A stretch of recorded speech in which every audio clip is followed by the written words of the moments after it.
Hello students, पिछले lectures में हमने देखा कि किसी भी गैस के मॉलिक्यूल्स जो हैं वो रैंडम मोशन करते हैं और उनके मोशन का जो स्पीड होता है ना that varies over a very wide range. यानी कि कुछ मॉलिक्यूल्स होंगे जिनका स्पीड बहुत कम होगा, नेग्लिजिबल होगा, जीरो के आसपास होगा। कुछ मॉलिक्यूल्स होंगे उनका स्पीड ज़्यादा होगा, कुछ मॉलिक्यूल्स होंगे उनका स्पीड बहुत ज़्यादा होगा। तो ये तो हम लोग जानते हैं कि molecules of a gas have speeds varying over very very wide range. वो ज़ीरो से स्टार्ट करके बहुत ही लार्ज वैल्यू v तक जा सकते हैं। ऑब्वियसली ये इन्फिनिटी तक नहीं जा सकते हैं, क्योंकि हम लोग जानते हैं आइंस्टाइन्स थियरी ऑफ रिलेटिविटी से कि किसी भी चीज़ का speed velocity of light c से ज़्यादा नहीं हो सकता है। तो ऑब्वियसली c तो बहुत ज़्यादा हो गया, उतने तक तो जाने की ज़रूरत ही नहीं पड़ती है, लेकिन 1000 किलोमीटर पर सेकेंड, 100 किलोमीटर पर सेकेंड, उतने तक वेलोसिटी ऑफ गैस मॉलिक्यूल्स हो जाता है कभी कभी। और गैस मॉलिक्यूल्स का जो स्पीड होता है वो डिस्क्रीट स्टेप्स में चेंज नहीं होता है। ऐसा नहीं होता है कि किसी मॉलिक्यूल का स्पीड 10 हो गया, किसी का 20 हो गया, किसी का 22 हो गया, किसी का 24 हो गया, ऐसा नहीं होता है। उनका स्पीड का वेरिएशन क्या होता है? कंटिन्यूअस वेरिएशन होता है। यानी कि किसी का 10 हो गया तो किसी का 10.0001 होगा, किसी का 10.00002 होगा, ऐसा वेरिएशन होगा। यानी कि speed of gas molecules it varies obviously, और वो जो वेरिएशन है वो कंटिन्यूअस है। तो हम लोग इस लेक्चर में उस स्पीड के डिस्ट्रीब्यूशन के बारे में समझेंगे, और उस स्पीड का डिस्ट्रीब्यूशन का जो लॉ होता है उसको कहते हैं मैक्सवेल्स स्पीड डिस्ट्रीब्यूशन लॉ। तो मान लीजिए कि स्पीड का एक इंटरवल है v और v से v प्लस dv तक। तो ये हमने एक इंटरवल लिया है। इस इंटरवल का लेंथ कितना है? देखो, v से स्टार्ट कर रहा है और v प्लस dv तक जा रहा है। यानी कि इस इंटरवल का लेंथ कितना हो गया? इस इंटरवल का लेंथ हो गया dv। समझ में आ गया? और हम लोग ये जानना चाहते हैं, हम लोग ये पूछ रहे हैं आपसे या साइंटिस्ट लोगों से कि मुझे बताओ कि कितने नंबर ऑफ मॉलिक्यूल्स हैं जिनका स्पीड इस इंटरवल में लाई करता है। तो क्वेश्चन क्या है, ध्यान से समझो। I am asking what is the number of molecules that have speed lying in this interval starting from v and finishing at v plus dv। तो जितने मॉलिक्यूल्स का स्पीड इस इंटरवल में लाई करता है उस नंबर को हम लोग कह देते हैं dn। तो dn क्या हुआ? dn is the number of molecules having speed lying in this interval। इसको dn क्यों बोला, n या और कुछ क्यों नहीं बोला? क्योंकि ऑब्वियसली हम लोग अभी एक छोटे से इंटरवल dv इंटरवल की बात कर रहे हैं। एंड ऑब्वियसली जैसा कि हम लोग डिफरेंशियल कैलकुलस वगैरह में जानते हैं, ये dv जो है वो बहुत ही इनफिनिटेसिमल विड्थ का होगा, बहुत ही छोटे इंटरवल का होगा। यानी कि v मान लेते हैं कि होगा 10 मीटर पर सेकेंड और v प्लस dv हो जाएगा 10.00001 मीटर पर सेकेंड। यानी कि dv की वैल्यू बहुत ही छोटी है। और मैं पूछ रहा हूं कि बताओ इस छोटे से विड्थ के इंटरवल में कितने नंबर ऑफ मॉलिक्यूल्स हैं। तो ऑब्वियसली उसको हम लोग dn से डिनोट करेंगे। तो ये dn क्या है ये समझ लेना। dn represents the number of molecules with speeds between v and v plus dv। ये जो इंटरवल है ना, dv विड्थ का जो इंटरवल है उसमें कितने मॉलिक्यूल्स हैं उनकी संख्या, उनका नंबर है ये dn। अब बताओ ये dn किस पे डिपेंड करेगा?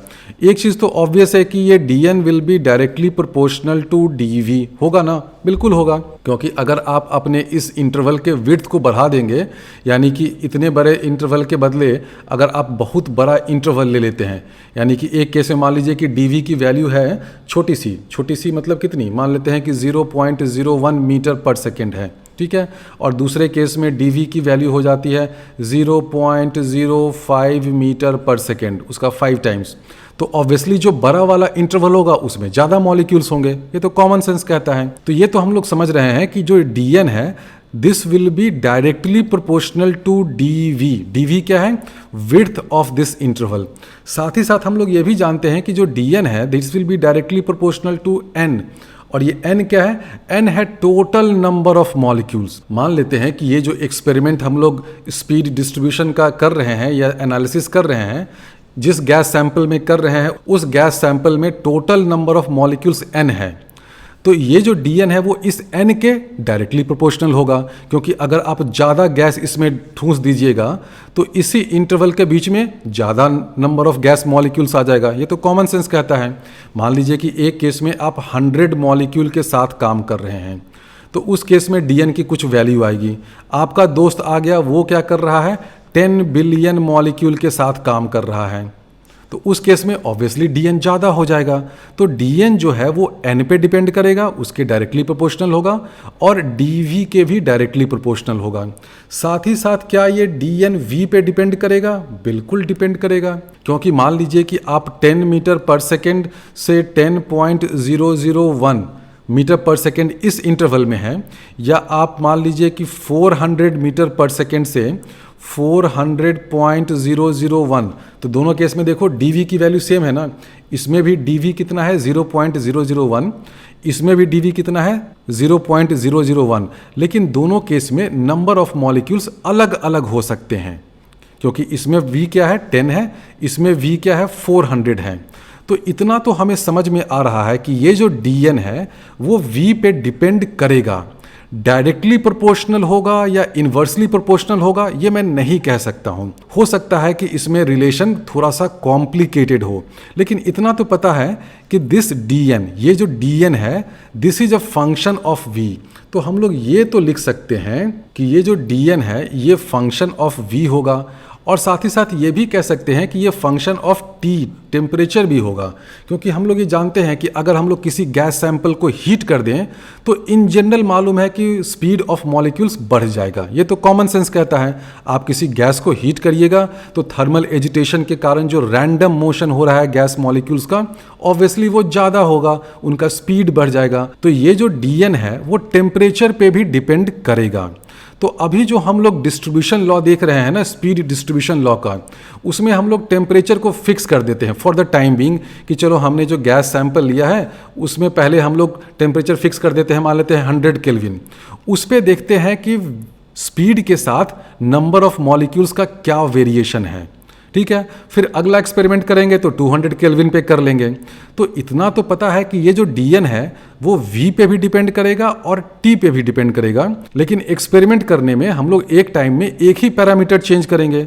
तो फॉर द टाइम बीइंग हम लोग टेम्परेचर को कांस्टेंट रख देते हैं और सारा वेरिएशन हम लोग स्पीड में कर रहे हैं। तो हम लोग कह सकते हैं कि this dn will be proportional to n dv and it will be a function of v and t. तो डीएन जो होगा उसको हम लोग ऐसे लिख दें, n के डायरेक्टली प्रोपोर्शनल है तो n को ऊपर रहने देते हैं, और dv के डायरेक्टली प्रोपोर्शनल है तो उसको भी रहने देते हैं, और dn को कर देते हैं dn equal to n times function of v into d. ये कर सकते हैं, ये तो कर ही सकते हैं ना। अब इस फंक्शन में डायरेक्ट इनडायरेक्ट जो भी रिलेशन हो इसी में घुसा हुआ है, और यही फंक्शन एफ ऑफ वी या f of v and t वो कैसा है, ये है गंदा सा जो फंक्शन है। अब आपको ये याद करने की कोई ज़रूरत नहीं है। आई डोंट थिंक कि इस रिलेशन पे बेस्ड कोई क्वेश्चन ऐसा सच आएगा जिसमें आपको ये रटने की ज़रूरत होगी। बस आपको ये देख लेना है कि देखो ये जो डीएन है वो एन के डायरेक्टली प्रोपोर्शनल है, जो मैंने बताया, डीवी के डायरेक्टली प्रोपोर्शनल है, लेकिन वी और टी पे जो इसका रिलेशन है ना बहुत ही कॉम्प्लिकेटेड सा है। ये जो डीएन है वो v square into e to the power minus m v square by 2kT है। तो इनिशियली क्या होगा, एट लोअर स्पीड ये वाला टर्म डोमिनेट करेगा वी स्क्वायर वाला। तो इनिशियली डीएन जो है वो वी के साथ बढ़ेगा, लेकिन एक पीक जाने के बाद ये डिक्रीज करने लगेगा because of this exponential factor. देखो ये क्या है, e to the power minus m v square by 2kT, इसके कारण डिक्रीज करने लगेगा। तो अगर इस चीज़ का अगर आप ग्राफ बनाइएगा, ये जो है ना चीज़, ये वाला चीज़, इसका अगर आप ग्राफ बनाइएगा तो वो ग्राफ आपको क्या देगा, सोचिए क्या देगा। हम लोग एक ग्राफ बना रहे हैं जिसमें एक्स एक्सिस पे क्या है, वी है, स्पीड है। हम लोग बनाना चाह रहे हैं इसका ग्राफ, इस पूरे चीज़ का, ये जो है ना, तो इस पूरे चीज़ को हम लोग ऐसे भी लिख सकते हैं, d n by d v, बिल्कुल लिख सकते हैं। तो हम लोग इसको ऐसे लिख दें कि d n by d v this is equal to, ये जो पूरा गंदा सा चीज़ है ना, ऐसे लिख सकते हैं d n by d v equal to this. और हम लोग देख रहे हैं कि ये क्या है, ये है फंक्शन ऑफ वी। हम लोग एज्यूम कर रहे हैं कि टेम्परेचर और बाकी सब चीज़ कांस्टेंट है, एन तो ऑब्वियसली कांस्टेंट होगा, नंबर ऑफ मॉलिक्यूल्स, एम है मास ऑफ वन मॉलिक्यूल वो कांस्टेंट होगा, के है बोल्ट्जमैन कांस्टेंट वो ऑब्वियसली कांस्टेंट है। तो ये जो फंक्शन है ये क्या है, फंक्शन ऑफ v है। तो इस फंक्शन को हम लोग इस डायग्राम में प्लॉट कर सकते हैं। तो y एक्सिस में क्या लेना पड़ेगा, हम लोग इस चीज़ को प्लॉट कर रहे हैं ना, RHS वाले को।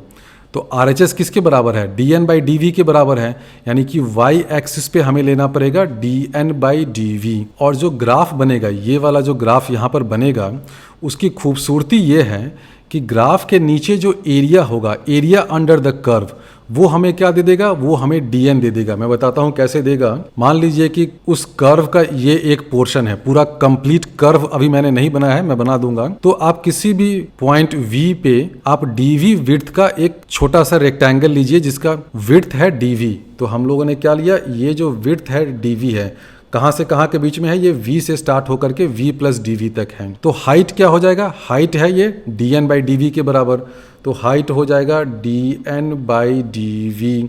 तो ये जो रेक्टेंगल है, देखो ये जो ब्लू वाला रेक्टेंगल है, उसका हाइट है dn/dv, विड्थ है dv। तो एरिया ऑफ रेक्टेंगल क्या हो जाएगा, dn/dv इंटू dv। तो ये क्या हो जाएगा, ये हो जाएगा dn। यानी कि ये जो ब्लू शेडेड पोर्शन है ये आपको बता रहा है dn। और dn क्या है, dn represents the number of molecules with speeds between v and v plus dv। तो ये जो कर्व हम लोग बनाएंगे ना dn/dv का, वो क्या बताता है, area under the curve represents the number of molecules having speed between v and v plus dv। आप देख लीजिए, आपने एरिया अंडर द कर्व लिया और ये dv नेग्लिजिबल विड्थ का है, तो आप एरिया अंडर द कर्व लीजिए या एरिया ऑफ दिस रेक्टेंगल लीजिए, एरिया सेम होगा।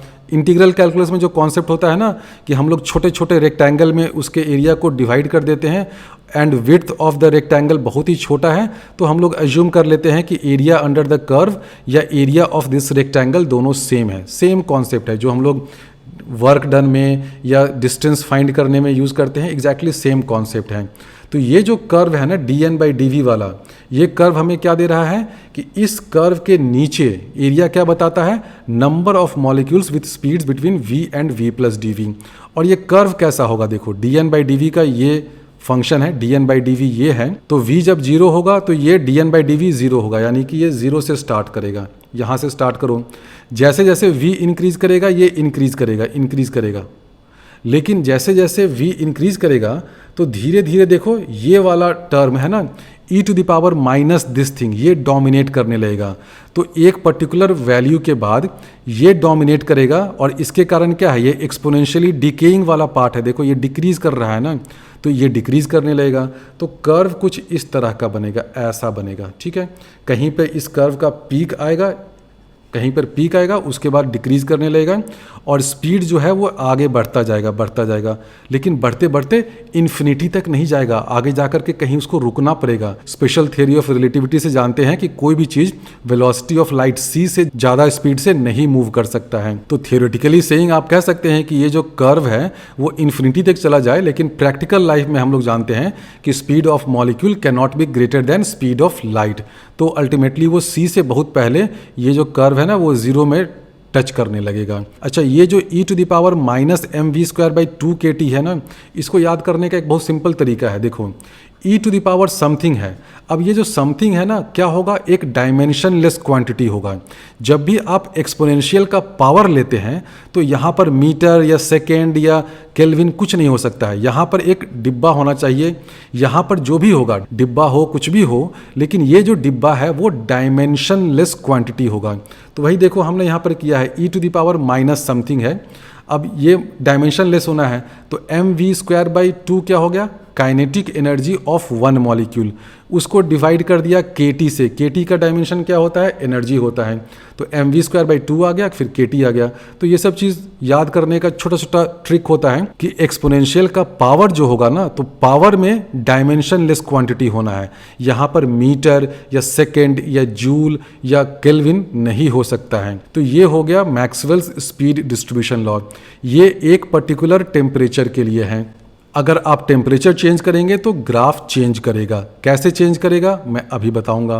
पहले हम लोग इस ग्राफ को थोड़ा सा और एनालाइज कर लें कि इस ग्राफ में आप देख रहे हैं कि जो dn/dv है ये धीरे धीरे धीरे इंक्रीज कर रहा है, एक पीक पे जाने के बाद ये डिक्रीज करने लगता है। तो जिस स्पीड पे इस ग्राफ का पीक होता है वहाँ पर क्या होगा, वहाँ पर मैक्सिमम नंबर ऑफ मॉलिक्यूल्स होंगे उस स्पीड के आसपास, क्योंकि नंबर ऑफ मॉलिक्यूल्स किस पे डिपेंड करते हैं, dN/dV, ये जो हाइट ऑफ दिस रेक्टेंगल हो गया इनटू dV हो गया, ठीक है। तो जहाँ पर dN/dV पीक पे होगा ऑब्वियसली वहाँ पर नंबर ऑफ मॉलिक्यूल्स ज़्यादा होगा। तो इस स्पीड को कहते हैं मोस्ट प्रोबेबल स्पीड। ध्यान से सुन लो क्या मैंने बोला, मोस्ट प्रोबेबल स्पीड। उस स्पीड पे क्या वेलोसिटी या स्पीड मैक्सिमम होता है? नहीं, उस स्पीड पे मॉलिक्यूल्स का स्पीड मैक्सिमम नहीं होता है। बहुत से बच्चों को इनिशियली ये कंफ्यूजन हो जाता है कि अच्छा ये मोस्ट प्रोबेबल स्पीड है यानी कि वहाँ पर स्पीड मैक्सिमम होगा। नहीं, ये जो मोस्ट प्रोबेबल स्पीड है ना, ये तो देखो VRMS से भी कम है, ये मीन स्पीड से भी कम है। मोस्ट प्रोबेबल स्पीड पे क्या होता है कि उस स्पीड के आसपास अगर आप dV विड्थ का एक इंटरवल लीजिएगा तो नंबर ऑफ मॉलिक्यूल्स dN जो है वो ज़्यादा होगा, क्योंकि dN किस पे डिपेंड करता है, dN हो जाता है dN/dV, ये height of rectangle into dV। तो dV तो सब जगह सेम विड्थ का हम लोग ले रहे हैं, तो जहाँ पर dN/dV ज़्यादा होगा, जहाँ पर हाइट ऑफ रेक्टेंगल ज़्यादा होगा, उस इंटरवल में नंबर ऑफ मॉलिक्यूल्स dN ज़्यादा होगा। तो यहाँ देखो हाइट ऑफ रेक्टेंगल सबसे ज़्यादा मिलेगा ना आपको इस स्पीड के आसपास। तो ये जो स्पीड है यहाँ पर नंबर ऑफ मॉलिक्यूल्स ज़्यादा होंगे, यहाँ पर स्पीड ज़्यादा नहीं होगा, क्योंकि देखो इस स्पीड से ज़्यादा तो ये वाला स्पीड है, ये वाला स्पीड है, ये वाला स्पीड है, ये वाला स्पीड है, ये सारे स्पीड क्या है, इस मोस्ट प्रोबेबल स्पीड से ज़्यादा है। तो मोस्ट प्रोबेबल स्पीड पे होता क्या है, वहाँ पर नंबर ऑफ मॉलिक्यूल्स ज़्यादा है। उस स्पीड के आसपास अगर आप dV विड्थ का इंटरवल लेते हैं तो नंबर ऑफ मॉलिक्यूल्स ज़्यादा हैं, यानी कि मॉलिक्यूल्स की ज़्यादा प्रोबेबिलिटी है वहाँ पर लाई करने की। अगर आपसे पूछा जाए कि किस स्पीड के आसपास मॉलिक्यूल्स के लाई करने की सबसे ज़्यादा प्रोबेबिलिटी है, तो आप कहेंगे इस VMP मोस्ट प्रोबेबल स्पीड के आसपास मॉलिक्यूल्स के लाई करने की सबसे ज़्यादा प्रोबेबिलिटी है। स्टैट्स में जिस तरह आप लोग एक मोड पढ़ते होंगे ना, एग्जैक्टली ये मोड वाला ही काम कर रहा है। आप कह सकते हैं कि इस डिस्ट्रीब्यूशन का मोड जो है वो मोस्ट प्रोबेबल स्पीड के आसपास है या वहीं पर है, ठीक है।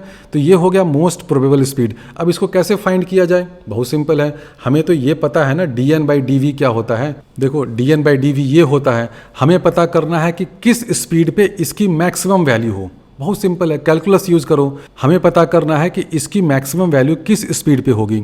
तो ऑब्वियसली आप देख रहे हैं कि ये सब जो है एक फंक्शन ऑफ v है, टेम्परेचर T वगैरह सब कांस्टेंट हम लोग एज्यूम कर रहे हैं। तो इस चीज़ को जिसको मैंने अंडरलाइन किया है ना, इसको डिफरेंशिएट कर दीजिए विथ रिस्पेक्ट टू v, आपको एक v में रिलेशन मिल जाएगा, यानी कि आप डिफरेंशिएट कर रहे हैं d/dv फाइंड कर रहे हैं किसका, इस चीज़ का v² e⁻ mv²/2kT। इसको डिफरेंशिएट कर दीजिए प्रोडक्ट रूल लगा करके। आप सभी तो महारथी हैं ही कैलकुलस के, एंड डिफरेंशियल कोएफिशिएंट 0 होना चाहिए, क्योंकि मैक्सिमा या मिनिमा के लिए 0 होना चाहिए। डबल डेरिवेटिव लेने की जरूरत नहीं है, यहाँ पर मैक्सिमा ही आएगा। इसको डिफरेंशिएट करिएगा तो आपको मोस्ट प्रोबेबल स्पीड की वैल्यू मिल जाएगी √2kT/m। इसको डिफरेंशिएट कर लीजिएगा, बहुत सिंपल है, ये आ जाएगा। आपको बेसिकली बस ये फॉर्मूला याद रखना है। मोस्ट प्रोबेबल स्पीड का फॉर्मूला क्या होता है, √2kT/m। अब इस ग्राफ में आप देख रहे हैं कि एक दूसरा भी स्पीड का नोटेशन मैंने यूज किया है v बार। ये v बार क्या होता है, मीन स्पीड। मीन कैसे फाइंड करते हैं, जैसे आप लोग स्टैट्स में एवरेज या मीन फाइंड करते हैं, एग्जैक्टली उसी तरीके से आप मीन स्पीड भी फाइंड कर सकते हैं। मैं बताता हूं कैसे फाइंड करिएगा। अगर डिस्क्रीट डिस्ट्रीब्यूशन होता तो कैसे फाइंड करते हैं, मान लीजिए कि Ni मॉलिक्यूल्स हैं जो Vi स्पीड के साथ घूम रहे हैं और आपको पता करना है मीन स्पीड क्या होगा, तो क्या करते हैं, समेशन कर देते Ni Vi, ये हो गया sum of all the speeds divided by number of molecules. Ni कर देते हैं, Ni क्या है, Ni है number of molecules having speed Vi। तो मीन स्पीड डिस्क्रीट वाले केस में तो ऐसे फाइंड करते हैं, अगर स्पीड का डिस्ट्रीब्यूशन डिस्क्रीट होता तो, लेकिन यहाँ पर तो स्पीड का डिस्ट्रीब्यूशन डिस्क्रीट है नहीं, कंटिन्यूअस है। तो कैसे फाइंड करेंगे, इस समेशन को इंटीग्रेशन में चेंज कर देंगे, बहुत सिंपल है। हम लोग जानते हैं कि V से V+dV इस इंटरवल में कितने मॉलिक्यूल्स लाई करते हैं, ऑब्वियसली इस इंटरवल में dN मॉलिक्यूल्स लाई करते हैं। और जितने भी मॉलिक्यूल्स इस इंटरवल में लाई करते हैं सबके स्पीड को हम लोग v मान सकते हैं, जो सिंपल टेक्निक होता है कैलकुलस का, क्योंकि v से v प्लस dv तक वेरिएशन है ना, और dv बहुत ही छोटा क्वांटिटी है, इनफिनिटेसिमल विड्थ का इंटरवल है ये। तो हम लोग मान सकते हैं कि इस छोटे से इंटरवल में dn मॉलिक्यूल्स लाई करते हैं और सारे मॉलिक्यूल्स का स्पीड क्या है, v है। तो v बार क्या हो जाएगा, v बार हम लोग ऐसे फाइंड करेंगे, इंटीग्रेट कर देंगे, नंबर ऑफ मॉलिक्यूल्स क्या है dn, और सारे मॉलिक्यूल्स का स्पीड क्या है v। तो v dn इंटीग्रल कहाँ से, जीरो से लेकर के इन्फिनिटी तक। ऑब्वियसली इन्फिनिटी तक जाने की जरूरत नहीं पड़ेगी, लेकिन थ्योरेटिकली मैथमेटिकल सेंस में टिल इन्फिनिटी जाने में कोई दिक्कत नहीं है। Divided by total number of molecules, वो क्या हो जाएगा, n हो जाएगा। तो देखो इस फॉर्मूले से हम लोग v बार फाइंड कर लेंगे। अब dn की जगह आप ये लिख दीजिए, ये जो पूरा गंदा सा चीज़ है उसमें n भी एक है, तो n न्यूमरेटर में भी आएगा, डिनोमिनेटर में भी आएगा, दोनों n कैंसिल हो जाएगा। तो v बार की वैल्यू जो आ जाएगी इस इंटीग्रल से हम लोग लिख सकते हैं, v बार हो जाएगा integral 0 to infinity 4 pi, n तो कैंसिल हो गया क्योंकि डिनोमिनेटर में भी n था, ये पूरा गंदा सा टर्म, फिर एक v आ जाएगा, फिर इसका v स्क्वायर, फिर e to the power minus something into dv। अब ये जो इंटीग्रल है ना, इस इंटीग्रल को करने की कोशिश मत करिएगा, इसके लिए आपको बीटा गामा फंक्शन समझना पड़ेगा, जो इस लेवल में आपको इंटीग्रल कैलकुलस में भी नहीं बताया जाता है। तो ये बेसिकली गामा फंक्शन का यूज करके सॉल्व हो जाता है। तो इस चीज़ को सॉल्व करिएगा तो आपको v बार की वैल्यू आ जाएगी। v बार की वैल्यू आ जाती है √8kT/πm। ये सब इंटीग्रेट वगैरह करिएगा तो इतना आ जाएगा, आपको करने की कोई ज़रूरत नहीं है। आपके लेवल पे सिर्फ ये फॉर्मूला आपको याद है तो ठीक है, बस इससे काम चल जाएगा। तो ये हो गया v बार। और तीसरा रहा Vrms, जिसको हम लोगों ने पहले भी देखा था। उसको इस डिस्ट्रीब्यूशन के लिए कैसे करेंगे, Vrms का तरीका क्या होता है, हम लोग जब डिस्क्रीट डिस्ट्रीब्यूशन में थे तो Vrms कैसे फाइंड करते थे, समेशन ni हर स्पीड का स्क्वायर कर दिया डिवाइडेड बाई समेशन ni करते थे। डिस्क्रीट वाले केस में ये आपको क्या देता था, Vrms, इसका पूरे का रूट अंडर भी करना पड़ता था। तो अब हम लोग Vrms कैसे फाइंड करेंगे, सबसे पहले तो आप हर वेलोसिटी को स्क्वायर करिएगा, यानी कि पहले स्क्वायर करके उसका मीन लीजिएगा, यानी कि यहाँ पर जो हम लोगों ने v लिखा है ना, ये v स्क्वायर हो जाएगा। अभी हम लोग मीन स्पीड के लिए क्या ले रहे थे, v ले रहे थे, लेकिन जब रूट मीन स्क्वायर करेंगे तो हमें स्क्वायर लेना पड़ेगा, तो ये v स्क्वायर हो जाएगा। बाकी यहाँ पे जो n आएगा वो डिनोमिनेटर वाले n से कैंसिल हो जाएगा, तो हमें ये मीन स्क्वायर स्पीड मिल गया। अब इस मीन स्क्वायर स्पीड का हम लोग क्या करेंगे, इसका पूरे का रूट अंडर कर देंगे तो आपको Vrms मिल जाएगा। और इसकी वैल्यू वही आती है जो हम लोगों ने पहले देखा था, किसके बराबर आएगा, √3kT/m आएगा। तो यहाँ जो तीन डिफरेंट टाइप का स्पीड हमने दिखाया है ना, देखो v मोस्ट प्रोबेबल, v बार यानी कि मीन स्पीड और RMS स्पीड, इन तीनों का फॉर्मूला आप समझ लीजिए।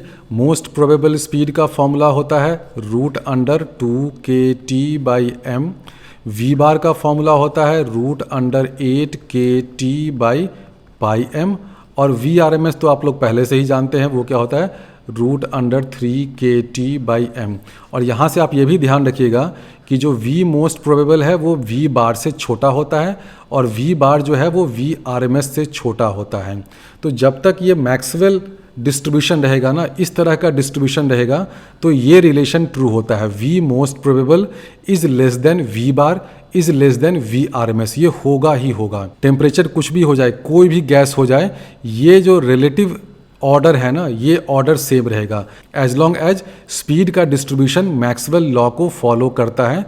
तो ये रिलेटिव ऑर्डर रहेगा, सबसे छोटा होगा मोस्ट प्रोबेबल स्पीड, उसके बाद होगा v बार एवरेज मीन स्पीड, उसके बाद होगा Vrms, ये ऑर्डर होगा। अब इस कर्व के बारे में कुछ बातें मैं और बता दूं। सबसे पहले तो आप ये देखिए कि ये जो कर्व है सिमेट्रिकल नहीं है। क्यों सिमेट्रिकल नहीं है, क्योंकि देखो ये जीरो से स्टार्ट हो रहा है, जीरो से स्टार्ट हो करके मीन स्पीड तक तो इतना लेंथ है, लेकिन मीन के आगे ये बहुत आगे तक चला जा रहा है, यानी कि आप कह सकते हैं कि ये टुवर्ड्स राइट थोड़ा सा स्क्यूड है। आगे तो ये बहुत दूर तक जा सकता है ना, 1000 किलोमीटर पर सेकेंड, 2000, 3000 किलोमीटर पर सेकेंड तक भी थियोरेटिकली जा सकता है। थियोरेटिकली ये स्पीड ऑफ लाइट तक जा सकता है। तो आप देख रहे हैं कि लोअर साइड में स्मॉलर स्पीड साइड में तो कम ही वेरिएशन है, लेकिन हायर स्पीड साइड में वेरिएशन ज़्यादा है। तो इसीलिए ये जो डिस्ट्रीब्यूशन है सिमेट्रिकल नहीं है, स्क्यूड टुवर्ड्स राइट है। स्क्यूड टुवर्ड्स राइट है, इसीलिए इसका देखो वी बार जो है ना वो मोस्ट प्रोबेबल से ज़्यादा है, और वी आर एम एस जो है वो वी बार से भी ज़्यादा है। इसका क्वालिटेटिव रीज़न मैं समझाता हूँ कि v r m s v mean से क्यों ज़्यादा है। मैथमेटिकल रीजन तो आपने देख लिया इंटीग्रेट वगैरह करके कि वी आर एम एस ये आ रहा है, वी बार ये आ रहा है, तो वी आर एम एस जो है वो वी बार से ज़्यादा है। वी मोस्ट प्रोबेबल में क्या आता है, √2 आता है। तो √2 जो है वो √8/π से छोटा है, और √8/π जो है वो √3 से छोटा है। तो इसलिए देखो ये √2 किसके लिए है, मोस्ट प्रोबेबल के लिए। √8/π किसके लिए है, मीन स्पीड के लिए। और √3 किसके लिए है, RMS के लिए है। तो तीनों स्पीड का जो रिलेटिव ऑर्डर आता है ना वो इस नंबर के कारण आता है। और अभी जो मैं बता रहा था कि ये जो स्पीड डिस्ट्रीब्यूशन है ये स्क्यूड टुवर्ड्स राइट है, इसीलिए RMS स्पीड जो है वो मीन स्पीड से ज़्यादा है। और ज़्यादा इसलिए है क्योंकि देखो लार्जर वैल्यूज ऑफ स्पीड जो है ना वो डोमिनेट करने लगेंगी जब हम लोग RMS लेंगे। तो RMS में क्या करते हैं, स्पीड का स्क्वायर करते हैं। तो यहाँ वाले जो स्पीड है ना, जो छोटा नंबर है, तो छोटे नंबर का अगर आप स्क्वायर करेंगे तो वो तो और छोटा हो जाएगा, यानी कि इधर वाले जो नंबर्स हैं उनका कंट्रीब्यूशन RMS में कम होगा। तो इसलिए VRMS जो है ना वो V बार से ज़्यादा होगा, क्योंकि जो बड़े बड़े स्पीड है ना इस साइड देखो क्या है, स्पीड बड़ा है, तो बड़े चीज़ का स्क्वायर कर रहे हैं तो वो और बड़ा हो गया, और इधर है छोटा छोटा, तो छोटे का स्क्वायर करिएगा तो और छोटा हो जाता है। तो ये सब मैथमेटिक्स और जो स्टैट्स वाले बंदे होते हैं उनको ज़्यादा आइडिया होता है। तो आप देख रहे हैं कि ये स्क्यूड टुवर्ड्स राइट है, इसलिए VRMS जो है वो V बार से ज़्यादा बड़ा होगा। अब हम लोग देखते हैं कि टेम्परेचर के साथ इस स्पीड डिस्ट्रीब्यूशन कर्व का कैसे वेरिएशन होगा। जैसे जैसे टेम्परेचर बढ़ाएंगे, ये हमने नाइट्रोजन मॉलिक्यूल के लिए लिया है, जैसे जैसे टेम्परेचर बढ़ाइएगा तो कर्व जो है वो टुवर्ड्स राइट जाएगा। टुवर्ड्स राइट क्यों जाएगा, बहुत सिंपल है, टेम्परेचर बढ़ा रहे हैं ना तो in general speed of molecules बढ़ेगा। मॉलिक्यूल्स ज़्यादा खलबली मचाएंगे तो उनकी स्पीड बढ़ेगी। तो देखो 150 पे आप यहाँ पर हैं, 450 पे यहाँ गए, 750 पे यहाँ गए, 1650 पे यहाँ गए। तो जैसे जैसे स्पीड बढ़ेगा ये जो कर्व है ये टुवर्ड्स राइट जाएगा। कर्व टुवर्ड्स राइट फ्लैटन हो रहा है, और जो हाइट है ना देखो ये डिक्रीज कर रहा है। अब ये हाइट क्यों डिक्रीज कर रहा है, सोचने वाली बात है। सोचो क्यों डिक्रीज कर रहा है। ये हाइट है क्या, ये हाइट बेसिकली dN/dV है ना, कि मोस्ट प्रोबेबल स्पीड पे कितने मॉलिक्यूल्स हैं। तो ये वाला हाइट जो है वो टेम्परेचर के साथ डिक्रीज कर रहा है। क्यों डिक्रीज कर रहा है मैं बताता हूँ। dN/dV का कर्व है और x एक्सिस पे क्या है, v है, तो एरिया अंडर द कर्व क्या हो जाएगा, dN/dV into dV integration from 0 से इन्फिनिटी। तो ये क्या हो जाएगा, this is equal to integration dN। ये किसके बराबर होगा, n क्या है, टोटल नंबर ऑफ मॉलिक्यूल्स। तो आपको यहाँ से ये भी समझ में आना चाहिए कि जितने भी कर्व्स हैं ना सबका area under the curve constant होगा। ध्यान से समझो, कांस्टेंट होगा। क्यों कांस्टेंट होगा, सिंपल, इस रिलेशन से आप देखो, ये जो फंक्शन है जिसका मैंने कर्व बनाया है वो क्या है, फंक्शन बेसिकली dN/dV है। x एक्सिस पे क्या है, dV है, तो एरिया अंडर द कर्व क्या होता है, मान लो ये फंक्शन fx है और ये वाला एक्सिस x है, तो एरिया अंडर द कर्व क्या हो जाता है, fx dx हो जाता है, इंटीग्रल 0 टू इन्फिनिटी, यही होता है ना, या 0 टू जो भी अपर लिमिट है। तो एरिया अंडर द कर्व ये होता है, fx की जगह हम लोगों ने यहाँ पे dN/dV रखा है।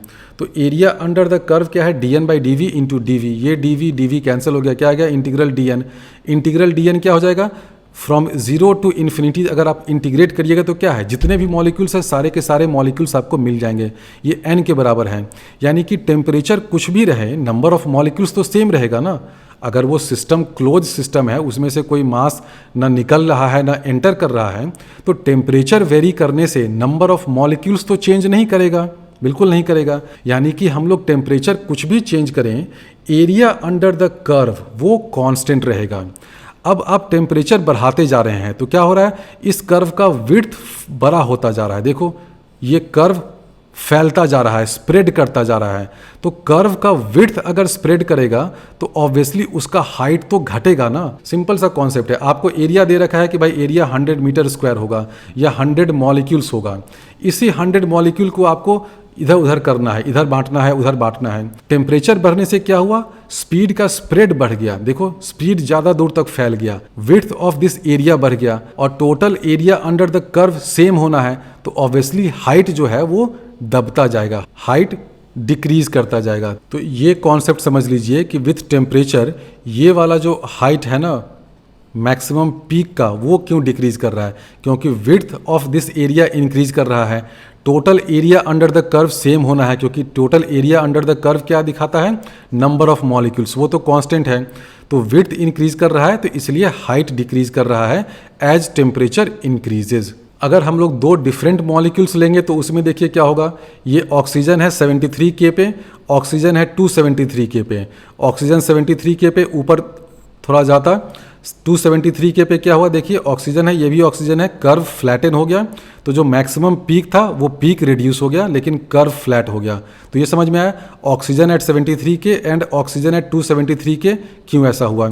जब हम लोग हाइड्रोजन एट 273 के लेंगे तो कर्व टुवर्ड्स राइट चला जाएगा। क्यों, हम लोग जानते हैं कि हाइड्रोजन जो है उसका मॉलिकुलर मास कम होता है। तो VRMS हो या कोई भी स्पीड आप लीजिएगा तो उसमें क्या होता है, VRMS में हो जाता है 3 kT/m। तो हाइड्रोजन का जो VRMS है वो ऑब्वियसली ऑक्सीजन के VRMS से ज़्यादा होगा। तो देखिए हाइड्रोजन वाला जो कर्व होगा ना एट सेम टेम्परेचर, देखो ऑक्सीजन है 273 पे, हाइड्रोजन भी है 273 पे। तो एट सेम टेम्परेचर अगर दो डिफरेंट गैसेज होंगे तो जो लाइटर गैस होगा, देखो हाइड्रोजन लाइटर है ना, तो उसका कर्व टुवर्ड्स राइट होगा। कर्व टुवर्ड्स राइट होने का मतलब यह है कि स्पीड ज़्यादा होगा, इन जनरल मॉलिक्यूल्स का स्पीड ज़्यादा होगा। तो हाइड्रोजन के केस में स्पीड देखो 2000 मीटर पर सेकेंड वहाँ तक चला गया, ऑक्सीजन के केस में 1200 के आसपास आकर रुक गया, क्योंकि हाइड्रोजन लाइटर है, m डिनोमिनेटर में है। तो दो डिफरेंट गैसेज हों तो उसमें जो वेरिएशन होता है वो इस m के कारण होता है। तो इस तरह का ग्राफ आपको एग्जाम में दे सकता है, दो डिफरेंट गैस दे देगा या एक ही गैस दे देगा एट डिफरेंट टेम्परेचर। तो आपको आइडेंटिफाई करना होगा कि कौन सा टेम्परेचर हायर है, कौन सा टेम्परेचर लोअर है। इसी कॉन्सेप्ट का एक बहुत अच्छा एप्लीकेशन होता है, आप रूम टेम्परेचर 22 डिग्री सेंटीग्रेड पे देखिए कि नाइट्रोजन एंड हाइड्रोजन इनका स्पीड डिस्ट्रीब्यूशन लॉ कैसा है। ऐसा है, हाइड्रोजन का ऑब्वियसली टुवर्ड्स राइट होगा क्योंकि हाइड्रोजन जो है वो नाइट्रोजन से लाइटर है, तो इन जनरल हाइड्रोजन मॉलिक्यूल्स का स्पीड ज़्यादा होगा। तो ये 22 डिग्री सेंटीग्रेड पे है। अब धीरे धीरे मान लीजिए कि टेम्परेचर इंक्रीज कर रहा है, या अगर आप स्पेस में ऊपर चले जाते हैं, अर्थ से मान लेते हैं कि 100 किलोमीटर ऊपर चले गए, तो वहाँ पर टेम्परेचर इंक्रीज कर जाता है।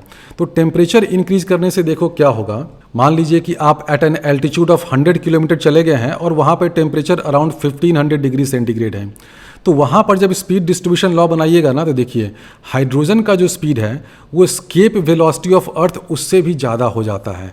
तो इससे क्या होगा, हाइड्रोजन गैस मॉलिक्यूल्स जो है ना वो अर्थ के ग्रेविटेशनल फील्ड से बाहर निकल जाएंगे। इसी कारण से आप देखेंगे कि अर्थ के एटमॉस्फेयर में हाइड्रोजन का परसेंटेज बहुत कम है, क्योंकि ये मॉलिक्यूल्स इतने लाइट है ना कि कुछ मॉलिक्यूल्स की स्पीड जो है वो एस्केप वेलोसिटी से भी ज़्यादा होता है। तो अगर आप 100 किलोमीटर एल्टीट्यूड पे चले गए हैं तो वहाँ कुछ मॉलिक्यूल्स होंगे जो एस्केप कर जाएंगे। उसके बाद जो बचे हुए मॉलिक्यूल्स हैं उनका अपना डिस्ट्रीब्यूशन बनेगा, तो उसमें से फिर कुछ मॉलिक्यूल्स एस्केप कर जाएंगे। फिर नीचे से एटमॉस्फेयर के निचले पोर्शन से हाइड्रोजन क्या है ऊपर जाएगा, फिर यहाँ पर एस्केप कर जाएगा। तो अल्टीमेटली नेट रिजल्ट ये होगा कि अर्थ के एटमॉस्फेयर में हाइड्रोजन मॉलिक्यूल्स का परसेंटेज नेग्लिजिबल हो जाएगा। क्यों, क्योंकि वो इतने लाइट हैं कि धीरे धीरे धीरे अर्थ के ग्रेविटेशनल पुल से एस्केप कर जाते हैं। उसमें भी देखो ये speed distribution law given by Maxwell ही काम आता है। ग्राफ में अंतर क्या है, दोनों ग्राफ में अंतर है टेम्परेचर का। एक में टेम्परेचर है 22 डिग्री सेंटीग्रेड, एक में टेम्परेचर है 1500 डिग्री सेंटीग्रेड। 22 पे देखो हाइड्रोजन का कोई भी मॉलिक्यूल नहीं है जिसकी वेलोसिटी एस्केप वेलोसिटी से ज़्यादा है। लेकिन जैसे जैसे आप टेम्परेचर बढ़ा रहे हैं तो क्या होता है, कर्व टुवर्ड्स राइट शिफ्ट होता है टेम्परेचर बढ़ाने से।